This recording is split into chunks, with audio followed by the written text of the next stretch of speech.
மனாசே ராஜாவாகிற போது வெறும் 12 வயசு தான். சின்ன வயசுலேயே கர்த்தர் அவனை நம்பிட்டார். ஆனால் காலப்போக்கில் என்ன திரும்ப நடந்தது?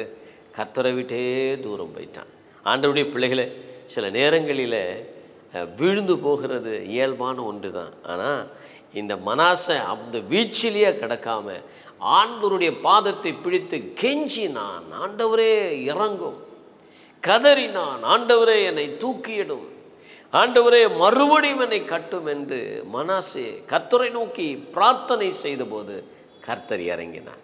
நீங்கள் கூட ஏதோ ஒரு இடத்துல விழுந்த நிலைமையிலே கிடக்கிறீங்களா? பயப்படாதீங்க. ஆண்டவருடைய பாதத்தில் உங்களை அர்ப்பணிங்க, உங்களை ஒப்பு கொடுங்க. ஆண்டவரே இந்த காரியத்திலிருந்து என்னை தூக்கியிடும் என்று கண்ணீர் சிந்துங்க.